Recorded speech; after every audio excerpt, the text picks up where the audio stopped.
Shalom, selamat pagi saudaraku. Kesetiaan kita kepada Tuhan itu akan ditandai dengan kerinduan kita bertemu muka dengan Tuhan Yesus. Tetapi sedikit sekali orang yang sungguh-sungguh merindukan dan memimpikan untuk bertemu dengan Tuhan Yesus. Kadang-kadang kita sendiri juga kurang merindukan itu, betul nggak saudaraku? Bahkan kita tidak merindukan sama sekali. Apalagi bertemu muka dengan Tuhan Yesus. Gak ada impian, gak ada hasrat, bahkan gak kepikiran sama sekali. Betul kan saudaraku? Mengapa? Kenapa bisa begitu? Karena kita belum habis-habisan buat Tuhan. Kita itu belum meletakkan Tuhan sebagai prioritas utama hidup kita. Kita tidak berani habis, tidak berani berkorban buat Tuhan. Bagaimana kita bisa habis-habisan untuk Tuhan? Bisa selesai dengan diri sendiri sampai kita merindukan Tuhan. Gimana caranya? Caranya satu, kalau Anda dan saya mau mengenakan hidup Yesus dalam hidup kita. Hidup Tuhan Yesus dalam hidup kita. Maka di sini kita harus benar-benar mematikan semua unsur manusia lama kita. Kita pindai apa yang jelek dalam diri kita. Kita matikan unsur-unsur keduniawian kita. Matre, suka dihormati, ya itu gitulah saudaraku. Itu kan kalau menurut dunia itu umum normal, tapi menurut Tuhan gak bisa. Kalau masih ada sedikit aja, itu udah mengganggu hati Tuhan.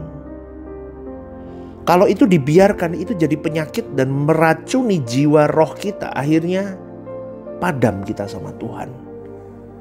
Maka bersandarlah kepada Tuhan. Maka Roh Kudus pasti menolong kita. Jujur, berani terbuka sama Tuhan. Biar Tuhan memeriksa diri kita, hati jiwa kita. Seberapa kita ini sudah benar-benar mengenakan Tuhan Yesus dalam hidup kita ini. Roh Kudus pasti akan menuntun saudaraku kepada manusia-manusia yang rendah hati. Seringkali kita tidak rendah hati. Karena Roh Kudus itu pasti menolong kita kalau ada bagian di dalam hidup kita yang masih kita pegang. Yang masih kita genggam, yang masih kita nikmati, yang masih kita sisakan. Sehingga ketika kita mau mengenakan hidup Yesus, gak bisa. Maka di situ Roh Kudus akan kasih alarm biasanya. Ini gak benar nak, ini gak boleh, ini ayo dirubah di sini. Tapi seringkali kita yang susah, karena kita sombong saudaraku, mengeraskan hati. Di dalam Kolose 3 ayat 4 dikatakan, apabila Kristus yang adalah hidup kita menyatakan diri kelak, kamu pun akan menyatakan diri bersama dengan Dia di dalam kemuliaan. Kita adalah manusia dengan segala gejala jiwa yang kita miliki. Punya trauma hidup, punya pengalaman-pengalaman pahit, punya luka-luka yang kalau jujur harus kita akui bahwa seringkali kita karena itu semua kita enggan mengenakan hidup Yesus dalam hidup kita. Yesus hidupnya gimana? Melayani. Yesus hidupnya gimana? Membagikan hidup untuk jiwa-jiwa. Kita punya luka. Loh, aku membagikan hidup untuk orang lain, aku mengasihi dia, ternyata dia memukulku dari belakang. Ternyata dia berbuat curang kepadaku dari belakang. Aku trauma Tuhan. Aku gak mau mengenakan hidup Yesus lagi. Itu yang sering terjadi. Dulu aktif pelayanan di gereja, sekarang gak mau lagi. Kenapa? Aku luka dengan pelayanan di gereja. Banyak orang lupa hidup Yesus itu sampai di kayu salib. Yesus tidak trauma dengan apa yang dia lakukan untuk melayani hati Bapaknya. Meskipun orang mengkhianati dia, menyalibkan dia, muridnya menyangkal dia, meninggalkan dia, menjual dia.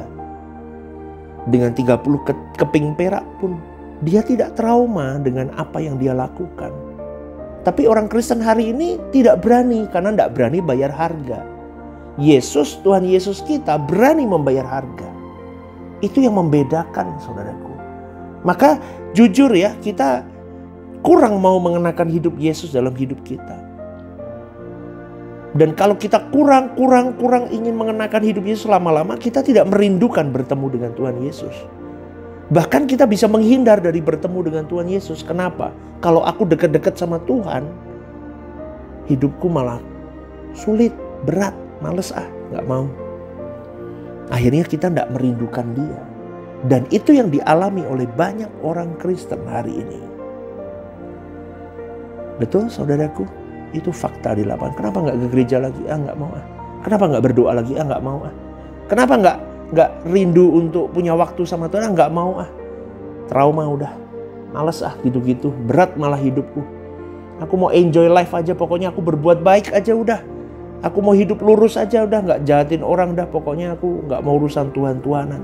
Sekarang banyak orang begitu, saudaraku.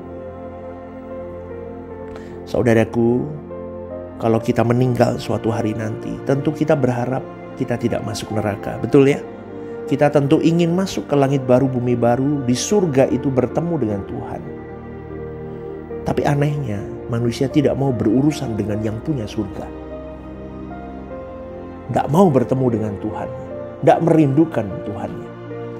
Kalau seseorang setia kepada yang dicintai dan benar-benar cintanya sepenuh diberikan kepada sosok itu, pasti dia merindukan pertemuan dengan sosok tersebut. Ini demikian pula ini sama dengan kalau kita benar-benar mencintai Tuhan kita dan memiliki kesetiaan yang benar, pasti kita merindukan sosok Tuhan dalam hidup kita. Dengan kekasih jiwa kita, kekasih pasangan kita aja kita selalu ngomong apa? Aku gak bisa hidup tanpamu. Betul? Seharusnya dengan Tuhan lebih dari dengan pasangan kita. Karena Dia kekasih hidup kita. More lebih dari jiwa, dari apapun. Dia hidup kita. Hidupku Tuhan. Harusnya kita cinta Tuhan lebih. Rindu Tuhan lebih. Sampai-sampai kalau ada sehari aja gak ketemu Tuhan, ada sesuatu yang hilang dalam hidup kita. Lalu pertanyaannya begini. Bagaimana kita bisa merindukan Tuhan? Apa yang menjadi ukuran kesetiaan dan kecintaan kita kepada Tuhan? Betul kan? Itu pertanyaannya. Jawabannya adalah begini. Tentu kalau kita mau habis-habisan, kalau mau selesai dengan diri kita, maka kita bisa merindukan Tuhan. Begitu saudaraku. Jadi kalau kita masih mengenakan diri kita sendiri, kita masih egois, kita mau memuaskan diri kita sendiri, kita tidak mungkin rindu bertemu Tuhan. Tidak mungkin. Tapi ketika kita menanggalkan keinginan-keinginan duniawi, keinginan-keinginan dosa, baru kita bisa merindukan Tuhan Yesus. Sehingga kita layak menjadi anak-anak Allah. Yang disebut anak-anak Allah itu jika roh Allah diam di dalam diri kita. Roh Allah diam di dalam diri kita bukan hanya dalam arti pribadi roh, melainkan gairahnya ada dalam diri kita. Spiritnya ada di dalam diri kita.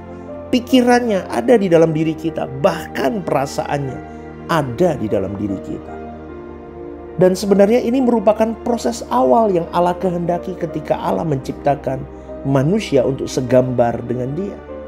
Yaitu supaya memiliki pikiran, memiliki perasaan Allah itu sendiri. Lalu manusia baru bisa serupa dengan Allah, seirama, seiring, senada dengan Allah. Karena punya spirit yang sama, punya fokus yang sama, yaitu jiwa-jiwa. Fokus yang sama lagi apa? Menyenangkan hati Bapa. Dan itu prosesnya panjang saudaraku, itu berat. Bagaimana kita bisa sinkron dengan roh Allah, itu berat. Dan itu butuh latihan panjang, butuh proses yang teramat panjang. Karena kita punya refleks dosa yang luar biasa tinggi. Refleks sombong, refleks apa lagi? Refleks tidak tulus, ya. Refleks apa lagi? Tidak jujur, emosional, temperamental, sombong, semena-mena sama orang di bawahnya. Dan masih banyak lagi lainnya.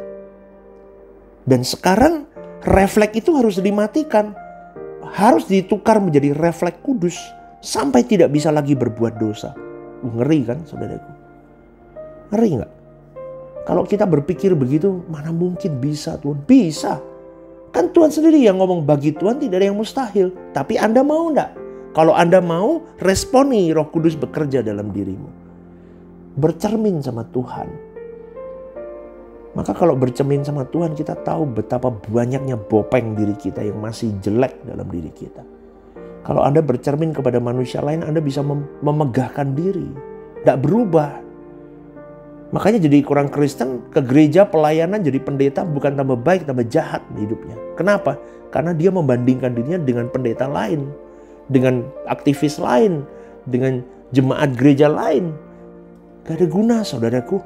Bercerminlah kepada pribadi Tuhan Yesus yang mulia. Tuhan kita. Sudah kayak apa kita ini hari ini? Maka harus habis-habisan kalau mau seperti Yesus. Kalau habis-habisan baru firman Tuhan itu berlaku yang berkata begini. Namun aku hidup, tetapi bukan lagi aku sendiri yang hidup.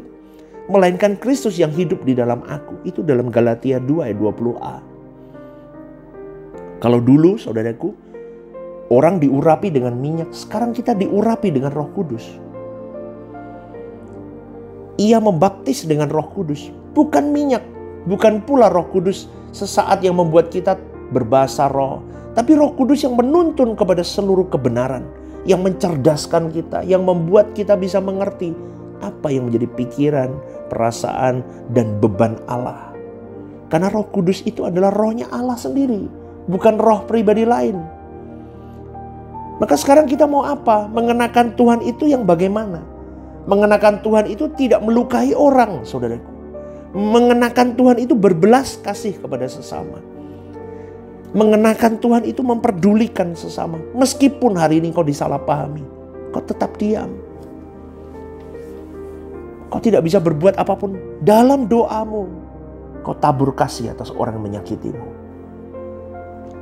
Amin. Orang yang menjelek-jelekkan dirimu, orang yang menusukmu dari belakang, orang yang mengkhianatimu, orang yang kau percaya dan ternyata orang itu tidak baik. Hari ini bagaimana kita bisa berbelas kasih kepada orang-orang seperti itu? Bagaimana kita bisa mengenakan Tuhan dalam hidup orang-orang seperti itu? Sesulit apapun, paling tidak kita masih memberikan doa yang terbaik untuk orang-orang itu. Kita bawa dalam doa. Siapa tahu suatu hari nanti orang itu bisa berubah dan bertobat, saudaraku. Dan mengerti apa yang menjadi kesalahannya yang tidak tepat di mata Allah. Amin, saudaraku. Setialah mencintai Tuhan.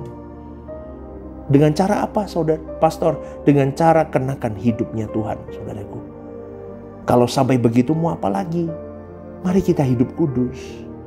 Hidup tidak bercacat celah. Kita harus selalu mendengar firman, doa, puasa. Terus hidup benar. Sehingga Tuhan yang hidup dalam diri kita. Dan kita menjadi anak-anak Allah. Daging kita belum mati.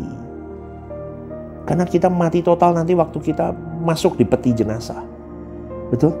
Tetapi saat ini kita mematikan daging kita dengan cara apa? Memuasakan kodrat dosa kita. Harus sampai di titik di mana dosa tidak berdaya lagi. Walaupun kita masih mengenakan tubuh dosa.